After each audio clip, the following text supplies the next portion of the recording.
Thank you. Um, Thank you, folks. I know this is that time of the day when the people get tired, the coffee smells good, the aroma, you know, is exciting and enticing to take people out of the room. But thank you for the people who are around over here. And what I promise is that in the next 15 minutes, I'll try to make it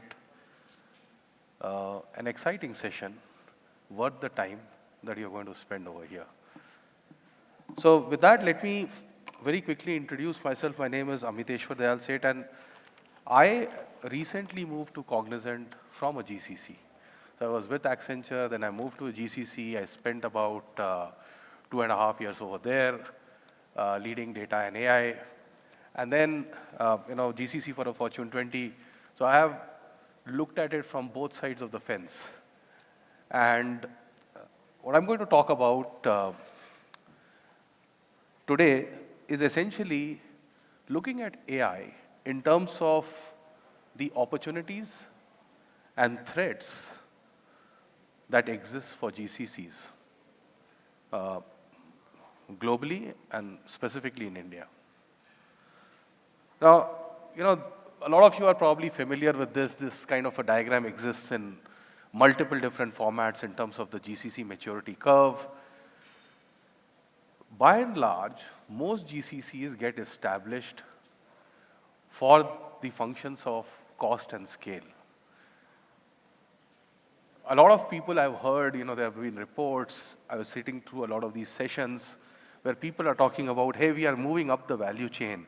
And moving up the value chain is being interpreted as participating in transformation programs, participating in digital programs, working on niche skills such as AI. Those are not examples of moving up the value chain. Those are all examples of essentially providing hard-to-find skills and supplementing those skills. So, we are still talking about labor arbitrage. We are still talking about staff augmentation. We are still talking about lower cost. If we really have to move up the value chain, which is what is required to create a sustainable GCC ecosystem, we have to essentially pivot. We have to pivot from the fact that today's best companies are not around chasing AI headlines.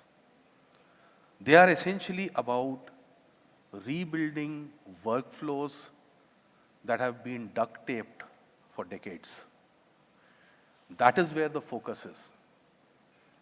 And if we really have to move up the value chain, then we have to be very proactive in terms of moving towards that. Providing the thought leadership, essentially looking at ways in which we can, with extreme amount of agility and with extreme amount of responsiveness, and by taking business ownership, drive that kind of a change, implement that kind of a change. That's the key difference. Now, there have been a lot of advancements in AI, and again, I'm going to cut through the chase over here. I'll not go through all the things that have been happening from a technology perspective. A lot of people confuse what's happening in the world of AI with just technology. It's actually not. What's happening in the world of AI is essentially working across 4 different pivots right now. The first one I spoke about around the workflows and also agentic AI, the autonomous decision making by AI. That's definitely in. That's the first pivot. The second pivot is interoperability.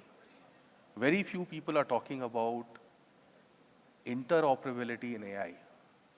But that's the second biggest pivot that we have today as we look at how organizations are going to transform. The third, people have mentioned, they have recognized, and I heard it earlier also in this forum, is about being fluent in domain language and logic. And the fourth pivot is being intelligence rich at the edge. Now, what does that mean? Intelligence rich at the edge. What it means is that you need AI systems which are built on structured, semi-structured, unstructured data from public sources, from private sources, and can take decisions autonomously on the edge. So these are the four pivots around which AI is transforming the organizations today. Don't go through the technology hype in this and all that. I mean, a lot of people just talk about the technology part of it. LLMs have come in. LCMs are going to replace that. Large concept models are going to be the next big thing. Those are all good things from a technology perspective to talk about. But unless we supplement it with these three additional pivots, the interoperability, fluency in domain, and the ability to take decisions at the edge will not be successful. So let's look at then, where are the opportunities for the GCCs? Now, when it comes to opportunities, as I said, we are at that junction today where organizations are trying to rip apart the workflows that have been duct taped for decades and want to replace them with AI. So clearly, the opportunities are to take leadership position and to move up on the value chain and proactively go after workflows, processes, where manual work is still the default. To essentially go after functional use cases where compliance, reputation, operational throughput are mattering more than elegance.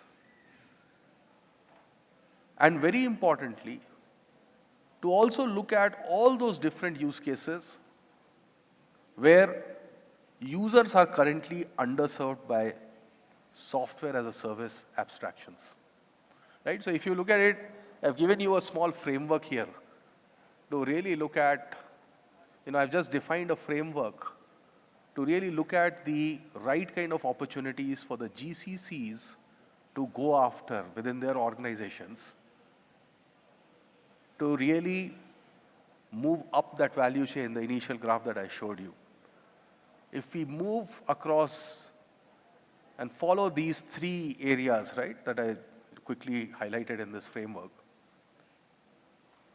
there's going to be an accelerated path to overall maturity of the GCCs in terms of the value add that they are bringing in. I'll quickly, I think I'm hearing the bell, so let me move over to the last slide of my presentation quickly. And this is around the threats. And there's all kinds of threats, right? I mean, to start with,